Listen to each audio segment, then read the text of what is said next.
저희는 예수 그리스도의 십자가 고난을 우리가 살펴보고 있습니다. 예수 그리스도는 제자들에게 배신을 당했고 또 유대의 법정, 이방인의 법정에서 사형 선고를 받았습니다. 그리고 많은 폭행을 당했고 또 유대인의 왕이라고 꾸며놓고 희롱하고 조롱하는 그러한 모든 고초를 당하셨습니다. 결국에는 자기 자신이 십자가에서 죽어야 할 것을 짊어지고 십자가를 짊어지고 골고다 언덕에 오르셔야만 했습니다. 골고다, 여러분 지난주에 말씀드렸는데요. 골고다, 해골이라고 하는 뜻이 있다 이렇게 말씀드렸습니다. 이 골고다는 라틴어로 칼바리아라고 이렇게 말씀드렸는데 그것이 우리가 오늘날 영어 발음으로 갈보리라고 이렇게 부르고 있는 것이죠. 골고다, 갈보리 다 같은 말인 것입니다. 자, 이렇게 그 골고다에 가기까지 여러 가지 어려움이 있어서 지난주에 구레네 시몬이라고 하는 사람을 하나님 사용하셔서 또 그 예수 그리스도의 십자가를 같이 짊어질 수 있도록 계획하시고 뜻하셨던 그 일들을 행하셨음을 보았습니다. 그런데 여러분, 이러한 예수 그리스도의 그 고난, 이러한 역사적인 사실을 믿지 못하고 여전히 그 사실들을 조롱하고 모욕하는 사람들이 많습니다. 어쩌면 이 자리에 있는 분들도 우리가 성경을 읽어가면서 이 말씀이 과연 사실일까? 그냥 지어낸 얘기지, 꾸며낸 얘기지. 심지어는 과연 예수 그리스도가 있었을까 하는 의구심을 갖는 사람들도 있을 수 있습니다. 세상은 모든 그 방법을 동원하여서 성경 진리를 부인하려고 하는 것에 혈안이 되어 있습니다. 여러분, 그러나 분명한 것은 복음서 기자들이 그리고 그 후에 나타났던 모든 증인들이 예수 그리스도의 삶과 죽음은 역사적 사실임을 설명하고 선포하고 있습니다. 이것이 아주 중요한 것이죠. 여러분, 마태복음은 유대인 독자들을 위해서 마태가 기록한 것입니다. 그렇다 보니까 예수 그리스도, 그분이 메시아이신데 그 메시아는 구약에서부터 약속된 분이었음을 설명해 가고 있죠. 그래서 마태복음에는 다른 어떠한 복음서보다도 구약 성경을 많이 인용하고 있습니다. 이 구약 성경을 많이 인용하면서 뭘 보여주고 있는 거예요? 예수 그리스도는 구약에서 약속하셨던 하나님의 아들 메시아이다라고 하는 것을 보여주고 있는 것입니다. 여러분, 오늘 본문을 통해서도 예수 그리스도의 고난에 대해서 구체적으로 설명해 주고 있는데 이 고난은 하나님이 계획하신 것이었고 하나님께서 이루신 역사적 사실이라고 하는 것을 마태는 강력하게 우리에게 설명해 주고 있습니다. 그럼에도 불구하고 그 당시에 사람들은 예수 그리스도가 하나님의 아들이요 메시아라고 하는 것을 인정하지 아니하고 조롱하고 모욕하고 예수님에게 수치와 부끄러움을 가했던 것이었습니다. 여러분, 오늘 이러한 말씀들을 보면서 우리가 읽어가면서 정말 이렇게 죄 가운데 있는 인생들을 하나님이 그냥 내버려 두지 아니하시고 철저히 하나님의 계획과 뜻 가운데에서 그 백성들을 구원하기 위한 하나님의 구원 역사가 그 죄인들에게 펼쳐지고 있음을 오늘 말씀을 통해서 다시 한번 확인해 보고 싶은 것입니다. 여러분, 오늘 34절에 가서 보시면 쓸개탄 포도주를 예수께 주어 마시게 하려 하였더니 이렇게 얘기하고 있습니다. 여러분, 쓸개탄 포도주를 예수께 마시게 하려고 했다라고 하는 것은 우리가 좀 이따 또 살펴보겠지만 예수님이 당하고 있는 고통이 얼마나 심한 고통인지를 우리에게 설명해 주고 있는 거예요. 오늘날 우리는 십자가와 매우 친근함을 가지고 살아가는 모습이 있습니다. 혹시 지금도 십자가 목걸이 걸고 오신 분 있으세요? 예? 십자가 목걸이, 십자가 귀걸이, 십자가 뭐 여러 가지 액세서리들이 많이 있지 않습니까? 우리 그 십자가에 대해서 굉장히 친근함을 가지고 살아갑니다. 그러나 그 당시에 있어서는 십자가는 혐오스러운 것이었습니다. 그리고 가장 극악한 죄인들에게 주는 사형 집행 방법이었습니다. 끔찍한 그런 사형 집행 방법이었음을 이야기합니다. 죄인들은 채찍으로 맞고 완전히 피투성이가 되어가지고요, 자기가 져야 하는 그 가로막대, 나중에 가서 이제 하나의 십자가가 되는 것이지만 하나의 가로막대를 먼저 들고 그것을 짊어지고 언덕에 올라가야 했던 것이죠. 그리고 거기 준비되어 있던 이 세로 막대를 통해서 이제 하나의 십자가가 이루어지게 되는데, 그 양 발과 양 손에 이제 십자가 그 못을 박아서 십자가와 이제 부착을 시키는 것이죠. 여러분, 이러한 방식으로 있게 되면 그 하중에 의해서 얼마나 큰 고통이 밀려오는지 인간으로서는 감당하기가 어려운 것입니다. 매달린 채로 호흡 곤란을 겪게 되니까 숨을 쉬기 위해서 자꾸 다리를 치켜 세우면서 몸을 일으켜 세울 때마다 어떻게 했어요? 계속적으로 육체에 가해지는 고통으로 인해서 그것마저도 할 수 없는 아주 비참한 사형 집행 방식이 바로 십자가였습니다. 여러분, 그래서 이러한 십자가를 짊어지고 이 십자가에 매달려 있을 때에 그냥 그 고통만 있는 게 아니고요, 그의 몸 속에서 여러 가지 그 분비물들이 다 쏟아져 나오게 되죠. 피를 비롯해서 뭐 그의 몸 안에 있는 모든 것들이 다 이렇게 바깥으로 나오게 되는 거예요. 심지어는 배설물들까지. 여러분, 얼마나 그런 수치스러움들이 그 안에 있습니까? 근데 여러분, 이러한 모든 것들을 보면 유대인들에게 있어서 이 십자가 형벌은 더욱더 꺼려지는 것이었고 끔찍한 것이고 혐오스러운 거예요. 왜요? 여러분, 레위기에 보면은요, 인간의 몸 안에서 나오는 모든 것들이 있을 때 그걸 뭐라고 얘기하냐면 부정하다라고 얘기해요. 유출병이 있을 때 부정하다. 체 내에 있는 것이 밖으로 나올 때 부정한 사람이 되는 것을 성경이 말해주고 있어요. 그러니까 지금 이 십자가에 달려서 그 모든 체액이 흘러나오면서 배설물들까지 막 흘러나오는 이러한 모습을 보면 이 유대인들이 바라보았을 때 이 십자가는 너무나도 혐오스럽고 비참한 그러한 사형 방법이었던 것입니다.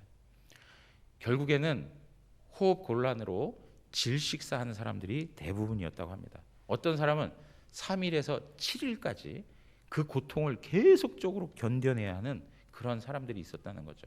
그러니까 어떻게 해요? 다리에 힘을 주지 못하도록, 그래서 호흡하지 못하도록 다리를 꺾어버려서 죽음을 재촉하는 일들을 했다는 것입니다. 만약에 나의 팔과 손이 자유로웠다면 얼마나 차라리 그냥 내 스스로 죽겠다 하고 자결할 수 있는 그런 일들이 얼마나 많았겠습니까? 근데 자결하기도 어려워요. 죽고 싶어도 죽지 못하는 그러한 방식 속에서 새의 먹잇감이 되거나 그 고통을 참아내야 되는 엄청난 아픔이 그 십자가 형벌에 담겨 있었다는 것입니다. 결국 하나님의 저주가 무엇인지를 우리에게 잘 설명해 주고 있습니다. 사랑하는 성도 여러분, 이렇게 하나님의 저주거리가 되어서 아주 심각한 고통을 당하고 있을 때 쓸개탄 포도주는 어떤 역할을 할 수 있는 것이죠? 마취제, 진통제 역할을 할 수 있는 것이었어요. 이렇게 고통스럽고 이렇게 아파할 때에 쓸개탄 포도주를 조금이라도 입에 대고 그것으로 그 고통을 좀 잊어보고 싶은 마음이 왜 안 들겠어요? 그런데 예수님께서는 그것이 진통제 역할을 한다는 걸 아시고 그것을 거부하십니다. 그 맛을 잠시 보시고 이것 먹으면 안 되겠구나 하시고 그것을 거부하십니다. 왜 그랬을까요? 왜 예수님께서 그 쓸개탄 포도주를 거부하셨을까요? 그것은 겟셋마네 동산에서 주님 앞에 기도했던 것처럼 하나님이 예비하신 그 진노의 잔을 다 마시겠다고 했던, 그리고 하나님께서 예비하신 그 하나님의 모든 뜻을 온전히 감당하여 우리가 당해야 할 모든 육체의 고통을 하나도 빠짐없이 부족함 없이 다 감당해 내고 싶어 하셨던 것이죠. 우리가 경험해야 될 그 육체적인 고통마저도 조금도 남김없이 다 스스로 감당하셔서 우리를 구원하시고자 하는 예수 그리스도의 뜻이 그 가운데 담겨 있는 것입니다. 사랑하는 성도 여러분, 누구 때문에 이 고통을 감내하셨다고요? 다른 사람이 아니라 나 자신 때문에, 나 때문에, 나를 구원하기 위해서, 내가 당해야 할 그 고통을 대신하기 위하여 예수님께서 모든 것들을 다 감당하셨다는 거예요. 그런데 여러분, 이것이 예수님이 즉흥적으로 한 일이 아니라 이전부터 하나님이 계획하시고 하나님께서 이루신 일이라고 하는 것을 성경은 말씀하고 있습니다. 시편 66편 21절 가서 보시면 우리 함께 읽겠습니다. 그들이 쓸개를 나의 음식물로 주며 목마를 때에는 초를 마시게 하였사오니. 여러분, 이 말씀이 구약 성경에 이미 기록되어져 있습니다. 메시아에 대한 예언으로서 이 말씀이 기록되어져서 예수 그리스도께서 행하고 있는 이 모든 것 하나하나가 다 하나님의 계획 속에서 이루어지는 하나님의 구원 역사임을 말씀해주고 있는 것입니다. 시편 69편에서는 대적자들에게 조롱당하는 메시아의 모습을 우리에게 설명해주고 있습니다. 육체적인 고통을 당하고 조롱을 당하고 비난을 당할 것을 미리 구약 성경에서 말씀하고 있는 것입니다. 예수님께서는 우리를 구원하기 위해서 하나님께서 계획하신 그 뜻을 받들어 조금도 부족하지 않게 우리 대신 고통당하시는 것을 기뻐하셨습니다. 사랑하는 성도 여러분, 이렇게 은혜를 주신 예수 그리스도께서 우리의 현실 속에서 당하고 있는 고통 가운데에서도 우리와 함께하고 계십니다. 그리고 우리의 고통을 공감하시고 우리의 고통을 전부 다 헤아리시면서 우리와 함께 하시는 하나님의 아들이십니다. 우리가 그것을 믿고 우리가 의지하고 또 그 가운데에서 위로를 얻어야 할 것입니다. 오늘 이어서 하는 말씀을 또 보면 35절에 있는 말씀인데요. 그들이 예수를 십자가에 못 박은 후에 그 옷을 제비 뽑아 나누고, 이렇게 얘기하고 있습니다. 예수님이 육체적으로 고통당하는 것, 이것도 상당히 큰 고통이었습니다. 그러나 더 큰 고통은 하나님의 아들로서의 존귀함을 잃어버리고 인간의 수치와 부끄러움을 당하고 있었다는 거예요. 육체의 고통도 크지만은 예수 그리스도 그분이 하나님의 아들이심에도 불구하고 그 존귀함을 받지 못하고 거기서 인간적 수치와 부끄러움을 당했다라고 하는 것, 그것이 예수님에게 있어서 또 다른 고통이었다는 것입니다. 여러분, 예수님께서 속옷을 입으셨을까요? 입지 않으셨을까요? 예? 우리는 예수님이 십자가에 달린 그림들을 보게 되거나 그럴 때 항상 예수님이 뭘 입고 계세요?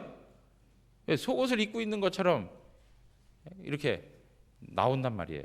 그러나 요한복음에 보면 뭐라고 말씀하고 있냐면, 겉옷은 나눠 갖고, 군병들이 말이죠, 군병들이 겉옷은 나눠 갖고 속옷은 어떻게 해요? 제비를 뽑아서 가져갔다, 이렇게 얘기하고 있어요. 그러니까 예수님이 십자가에 못 박히신 것은 완전히 다 발가벗겨진 채로 십자가에 못 박힌 거예요. 인간으로서 가장 수치스럽고 가장 부끄러운 일을 경험하는 순간, 어느 누구도 가릴 수 없는 그 수치와 부끄러움을 하나님의 아들 되신 그 존귀하신 하나님이 인간으로 또 죄인과 같이 취급당하여 그 모든 수치와 부끄러움을 당하게 되셨다는 거예요. 여러분, 이러한 모든 것 또한 구약 성경에서 이미 약속하셨던, 예언하셨던 말씀을 이루시는 사건들이었던 것입니다. 시편 22편 18절을 가서 보시면 우리 다 같이 한번 읽겠습니다. 내 겉옷을 나누며 속옷을 제비 뽑나이다.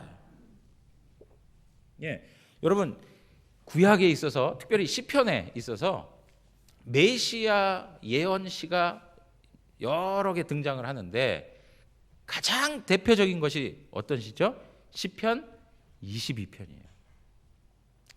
이 시편에서 예수 그리스도의 십자가 죽음에 대한, 예수 그리스도의 십자가 고난에 대한 내용들을 잘 설명해 줘요. 지금 오늘 말씀하신 것처럼 내 겉옷을 나누며 속옷을 제비 뽑나이다 하신 말씀을 이루셨어요.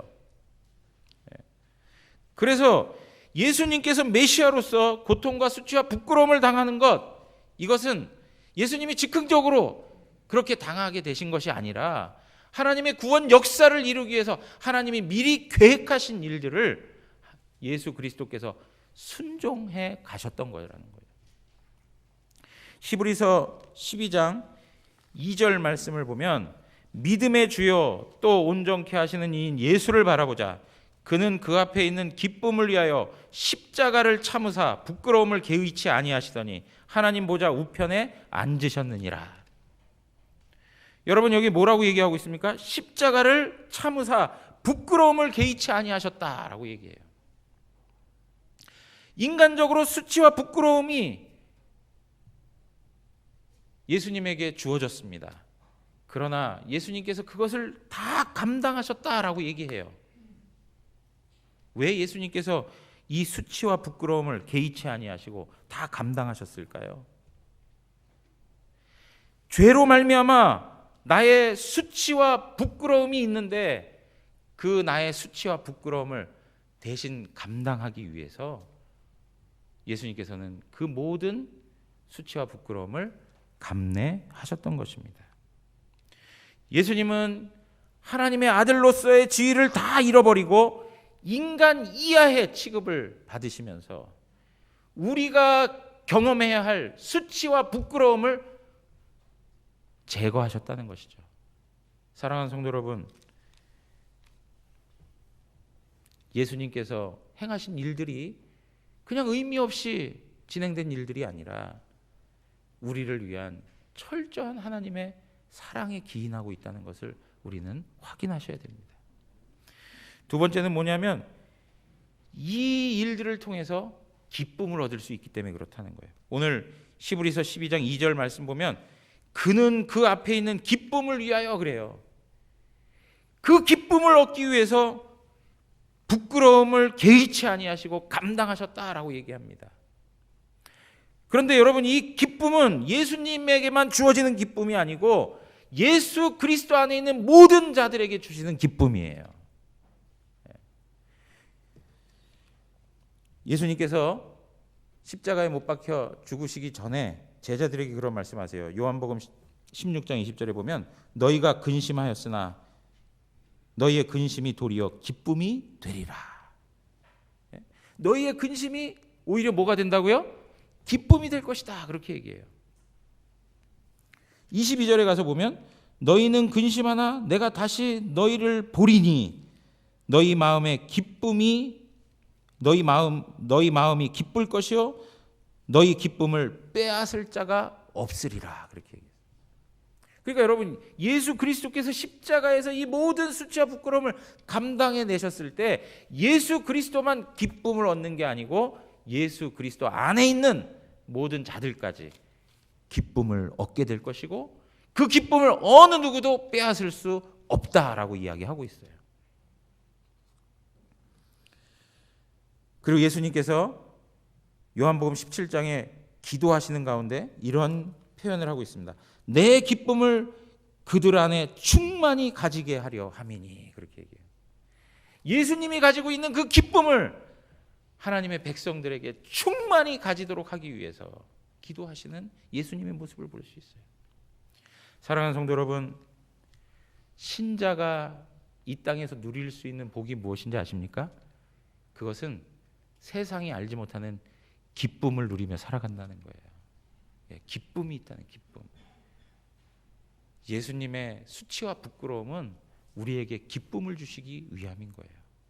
더 나아가서 세 번째로 예수 그리스도의 수치와 부끄러움은 하나님 보좌 우편에 앉게 하시는 존귀함을 주기 위한 참으심이었어요. 예수님은 하나님 보좌 우편에 앉으셨습니다. 마찬가지로 그리스도 예수 안에 있는 자들은 하나님 보좌 우편에 그분과 함께 하는 것입니다. 영원한 생명이 우리들에게 있는 것입니다. 이것을 위하여서 그 수치와 부끄러움을 개의치 아니하시고 참아내셨다는 거예요. 사랑하는 성도 여러분, 이러한 약속이 오늘 우리들에게도 그대로 주어지고 있다는 것을 믿으시기 바랍니다. 예수님의 십자가의 죽음은 나와 상관이 없는 게 아니고 나에게 이 무한한, 이 영광스러운 은혜를 베푸시고 있다는 것입니다. 오늘 이어서 나오는 예수 그리스도에 대한 모습들을 보면 37절에 가서 보시면 그 머리 위에 이는 유대인의 왕 예수라 쓴 죄패를 붙였더라 이렇게 말씀하고 있어요. 여러분, 머리 위에 죄패를 붙였다고 그래요. 이 죄패에 뭐라고 쓰여졌습니까? 뭐라고 쓰여졌어요? 유대인의 왕 이렇게 쓰여졌어요. 여러분, 이 죄패는 사실을 예수님을 조롱하기 위해서 쓰여진 것은 아니었어요. 이 죄패는 빌라도가 유대인들을 조롱하기 위해서 붙여놓은 거예요, 사실은. 자, 요한복음 19장으로 가서 보시면 19절에서 22절, 빌라도가 패를 써서 십자가 위에 붙이니 나사렛 예수 유대인의 왕이라 기록되었더라. 예수께서 못 박히신 곳이 성에서 가까운 거로 많은 유대인이 이 패를 읽는데 히브리와 로마와 헬라말로 기록되었더라. 유대인의 대제사장들이 빌라도에게 이르되 유대인의 왕이라 쓰지 말고 자칭 유대인의 왕이라 쓰라 하니 22절에 빌라도가 어떻게 했다고요? 빌라도가 대답하되 내가 쓸 것을 썼다 하니라. 무시해버려요. 자칭 유대인의 왕이라고 하십시오. 빌라도가 사실은 유대인들을 조롱하기 위해서 붙여놓은 거예요. 예수를 조롱하기 위해서 붙여놓은 게 아니라 유대인들을 조롱하기 위해서 붙여놨던 건데, 유대인들이 빌라도의 의도대로 기분이 나빴던 거죠. 그래가지고 빌라도에게 찾아가가지고 어떻게 해요? 고쳐달라. 자칭 유대인의 왕이라고 해라.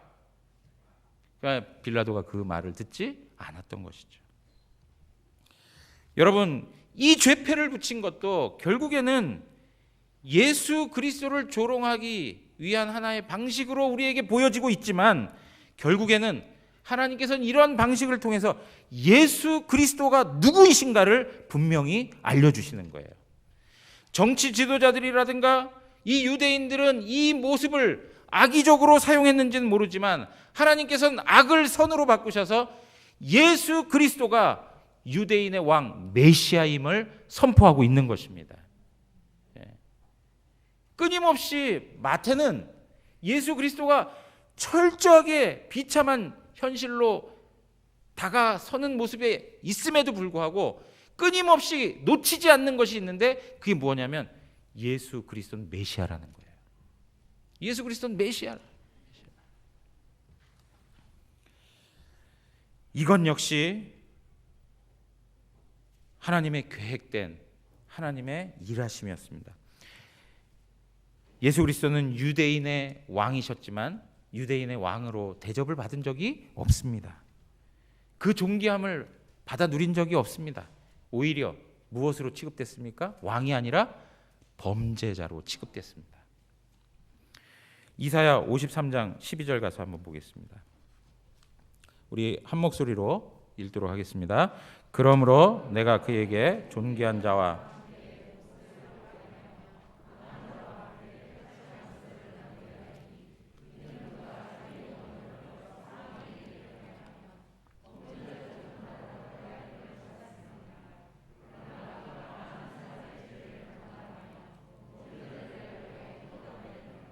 아멘. 여러분, 예수 그리스도가 존귀함에 이른 것이 아니고, 존귀함 대접을 받은 게 아니고 범죄자 중 하나로 헤아림을 받았다라고 얘기하고 있어요. 왕 대신 예수 그리스도였습니다. 그러나 그분이 죄인들 사이에서 죄인으로 취급되는 일들이 지금 현장에 벌어지고 있는 거예요. 범죄자로 헤아림을 받고 수치와 부끄러움을 당하시는 이러한 예수 그리스도의 모습은 이미 하나님께서 구약 성경의 선지자들을 통하여서 약속하신 하나님의 구원 방식이었다는 것이죠. 이 구원 방식이 누구를 위한 거라고요? 예? 우리를 위한 거예요. 우리 죄인들을 위한 거, 죄인들을 위한 거. 여러분, 제가 이제 말씀드리고자 하는 내용들이 무엇이냐 하면, 하나님의 이러한 구원 계획들, 하나님의 이러한 구원 방식들, 이런 것에 대하여서 완전히 무지하여 가지고 하나님의 구원을 조롱하고 하나님의 구원의 방법이신 예수 그리스도를 하나님의 아들로 인정하지 못하고 희롱하고 수치와 부끄러움을 안겨주는 그런 인간의 악함이 그 다음에 나타나고 있는 걸 볼 수 있어요. 오늘 인간들의 모습이 세 부류로 등장하고 있는 것을 볼 수 있습니다. 첫째는 누구냐? 39절에서 40절 보니까 지나가는 사람들이 있어요. 지나가는 사람들. 39절, 지나가는 자들은 자기 머리를 흔들며 예수를 모욕하여 이르되 성전을 헐고 사흘에 짓는 자여, 내가 만일 하나님의 아들이여든 자기를 구원하고 십자가에서 내려오라. 여러분, 이 말씀 역시 시편에 있는 메시아 고난에 대한 말씀을 통해서 이미 선포되었던 것이고, 그것이 예수 그리스도를 통해 이루어지고 있는 거예요. 시편 22편 7절에 있는 말씀입니다. 다 같이 읽겠습니다. 나를 보는 자는 다 나를 비웃으며 입술을 삐죽거리고 머리를 흔들며 말하되. 여러분, 이것이 무엇입니까? 시편 저자가 대적하는 그들의 모습을 보니까 자기를 비웃어요. 그리고 입술을 삐죽거리면서 머리를 흔들면서 조롱하고 있는 거예요. 지금 이것이 누구에게 적용되고 있습니까? 예수 그리스도에게 그대로 이루어지고 있는 것을 성경은 말씀해 주고 있습니다. 오늘 뭐라고 얘기합니까? 예수 그리스도를 대적하는 자들, 예수 그리스도에 대해서 조롱하는 자들, 모욕하는 자들이 하는 말이 무엇입니까? 하나님의 아들이여든 자기를 구원하고 십자가에서 내려와 봐라 라고 하는 거예요. 하나님의 아들이라면, 하나님의 아들이라면. 여러분, 이러한 모욕적인 말씀을 어디서 들어본 적 있지 않습니까? 오늘 우리가 성경 읽기를 같이 함께 했는데 그 말씀에 보면 하나님의 아들이거든 하면서 마귀가 예수님을 시험하면서 했던 그 표현이에요. 하나님의 아들이거든 돌덩이가 떡이 되게 해봐서 한번 먹어봐라. 네가 하나님의 아들이거든 성전 꼭대기에서 한번 뛰어내려봐라. 그러면 하나님의 천사들이 보호할 거 아니냐. 하나님의 아들이라면, 하나님의 아들이라면 네가 하나님의 아들인 것을 한번 증명해봐라 라고 이야기하는 거예요. 그런데 여러분 보세요. 하나님의 아들이 증명될 수 있는 방법이 이들이 요구하는 방식대로 이루어지지 않는 것을 성경이 우리에게 말씀해 주고 있어요. 하나님의 아들됨의 방식이 세상의 영광을 얻는 것으로, 세상의 권세를 얻는 것으로, 세상에서 형통하고 소위 얘기하는 사업이 잘 되고 건강하고 부자가 되고 많은 사람들의 부러움을 사는 것, 이것으로 설명되고 있지 않다고 성경은 말해주고 있어요. 오히려 하나님의 아들됨이 무엇으로 이루어지느냐? 하나님의 계획과 뜻에 따라 철저히 순종하시는 예수님의 모습을 통해서 그분이 하나님의 아들이심을 말해주고 있는 것이죠. 요한복음 4장 34절에 보면 예수께서 이르시되 나의 양식은 나를 보내신 이의 뜻을 행하며 그의 일을 온전히 이루는 것이니라. 나의 양식, 나의 양식. 나의 양식은 나를 보내신 이의 뜻을 행하고 그의 일을 온전히 이루는 것이다. 여러분, 예수님이 무엇을 먹을거리로 삼았습니까? 하나님의 뜻을 받드는 것, 하나님의 뜻을 이루는 것. 그것으로 먹을거리를 삼았어요. 그것이 바로 하나님의 아들됨을 나타내주는 확실한 증거라고 하는 것입니다. 떡을 많이 만들어내야만 하나님의 아들이 되는 것이 아닙니다. 높은 곳에 뛰어내려가지고 하나님의 보호함을 받을 때에만 하나님의 아들됨이 증명되는 것이 아닙니다. 정말로 어렵고 힘든 순간에도 하나님의 말씀을 부여잡고 말씀대로 순종하는 삶을 살아갈 때에 그는 하나님의 아들이라 일컬어지는 것입니다. 요한복음 6장 38절에 보면 내가 하늘에서 내려온 것은 내 뜻을 행하려 함이 아니요 나를 보내신 이의 뜻을 행하려 함이라 라고 말씀하고 있어요. 사랑하는 성도 여러분, 무엇으로 하나님의 자녀됨을 증명하십니까?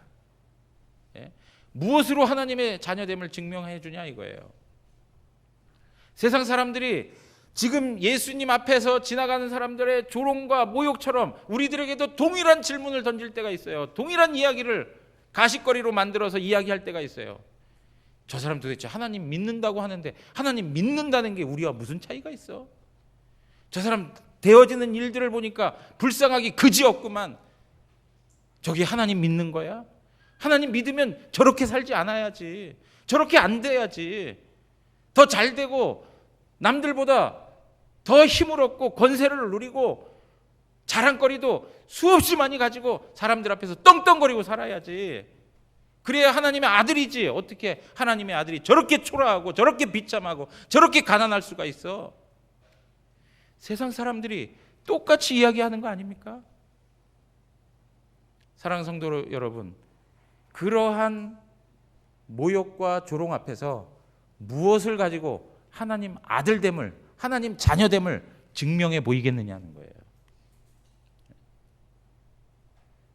하나님 아들됨과 하나님 자녀됨은 바로 하나님 말씀을 철저히 따르고 순종하고 이루어 드리는 것으로 우리의 자녀됨이 확인되는 것입니다. 우리 대구 영안교회 모든 성도님들이 이러한 은혜가 있기를 원합니다. 이 모든 것들, 이 지나가는 사람들에 의해서 되어진 이 모든 상황들도 어떻게 해요? 하나님의 계획 속에서 이루어진 일들이고, 마태는 이 과정을 통해서도 예수가 하나님의 아들 되시는 메시아임을 선포하고 있는 것입니다. 두 번째 등장하는 사람들이 누굽니까? 종교 지도자들입니다. 41절에서 42절을 보면 그와 같이 대제사장들도 서기관들과 장로들과 함께 희롱하여 이르되 그가 남은 구원하였을 때 자기는 구원할 수 없도다. 그가 이스라엘의 왕이로다. 지금 십자가에서 내려올지어다. 그리하면 우리가 믿겠노라. 그렇게 얘기해요. 여러분, 유사한 이야기입니다. 그런데요, 예수님께서 많은 사람들에게 조롱과 수치와 부끄러움을 당하고 있지만 그러면서도 예수님이 가장 마음 아팠을 대상이 누구였을까? 이런 생각을 해봐요. 예수님의 마음을 가장 아프게 했던 사람들이 누구였을까? 여러분, 이러한 그 대제사장들의 표현들도 구약 성경에서 이미 예언한 내용들인 거예요. 시편 22편 8절에 가서 보면 뭐라고 얘기합니까? 그가 여호와께 의탁하니 구원하실 걸, 그를 기뻐하시니 건지실 걸 하나이다. 하나님이 그를 기뻐하실까? 그래서 하나님이 그를 건지실까? 구원하실까? 하나님이 당신을 건지시고 구원하시면 내가 믿겠나이다. 이렇게 얘기하는 거죠. 시편 22편에 다윗의 대적자들이 등장하는데 그 대적자들이 다윗을 조롱하고 다윗을 비난하고 다윗을 모욕합니다. 그럴 때에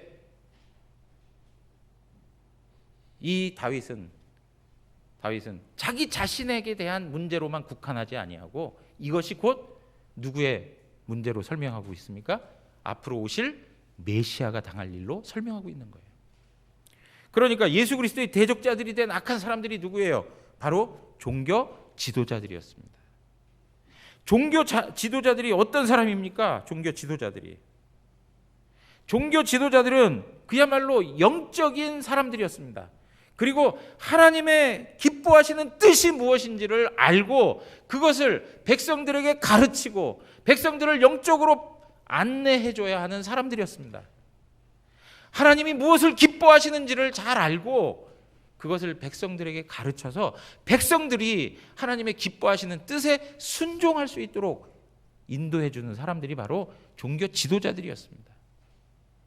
그런데 어떻습니까? 이들이 하나님의 뜻하고는 전혀 다른 방향에 있어요. 하나님이 기뻐하실까? 여러분, 예수 그리스도를 하나님이 기뻐하시지 않습니까? 예수 그리스도 하나님이 얼마나 기뻐하시는지 모릅니다. 첫째, 존재론적으로 하나님이 기뻐하십니다. 세례 요한으로부터 세례를 받으실 때, 그리고 변화산에서 하늘에서 소리가 났습니다. 뭐라고요? 이는 내 사랑하는 아들이요 내 기뻐하시는 자라라고 얘기했습니다. 이는 내 사랑하는 아들이요 내 기뻐하시는 자라. 하나님께서 하늘에서 예수 그리스도에 대해서 내가 그를 기뻐한다라고 분명히 선언하셨습니다. 그러나 종교 지도자들은 그것을 깨닫지 못하는 것이죠. 그리고 더 나아가서 하나님 기뻐하시는 게 뭘까요? 하나님 말씀에 순종하는 걸 하나님 제일 기뻐하시는 것입니다. 하나님께서 계획하신 이 구원의 역사들, 하나님의 말씀, 약속하신 그 말씀을 철저히 순종하여서 하나님의 구원 역사를 이루어드리는 이 삶의 모습들, 이것이야말로 가장 하나님이 기뻐하시는 일이죠. 그러나 이 종교 지도자들은 구약 성경에 이미 하나님께서 말씀하셨던 메시아에 대한 그 약속의 말씀들을 깨닫지 못하고 무지하게 살아왔던 것이고, 그 무지함은 결국 백성들을 선동하여서 예수 그리스도를 십자가에 못 박아 죽이는 그러한 일들로 쓰여지게 되는 것입니다. 사랑하는 성도 여러분, 이러한 모든 것들을 통해서도 하나님께서는 예수 그리스도가 하나님의 아들 되신 것을 다시 한번 선포해주고 있습니다. 세 번째로 누가 등장합니까? 강도들이 등장합니다. 강도들. 43절에서 44절 보면 그가 하나님을 신뢰하니 하나님이 원하시면 이제 그를 구원하실지라. 그의 말이 나는 하나님의 아들이라 하였도다 하며 함께 십자가에 못 박힌 강도들도 이와 같이 욕하더라 그랬습니다. 이와 같이 욕하더라. 여러분, 지금 등장하고 있는 지나가는 사람, 그리고 이 종교 지도자들, 이들의 모습이 하나님 앞에 얼마나 악한 모습인지를 우리가 잘 보고 있는데, 더 악하고 악한 인간 심성을 보여주는 예가 오늘 우리가 읽은 이 본문에서 나오는 거예요. 뭐냐? 여러분, 적어도 자기가 죄인으로서 십자가에서 사형 집행당하는 죄인이라면 서로 위로해주고 서로 격려해주면서 이 고통을 조금이라도 좀 이겨낼 수 있도록 함께 마음을 나눠야 되는 게 합당한 일 아닙니까? 그런데 어떻게 합니까? 그 인간 본성을 그대로 쏟아부어 놓고 예수 그리스도에 대해서 능욕하고 예수 그리스도를 조롱하는 그러한 이야기들을 꺼내놓는 것입니다. 누가복음 23장으로 가서 보시면 39절에 이러한 그 두 강도가 어떠한 과정들을 거쳐서 결국에는 변화를 받게 되었는데요.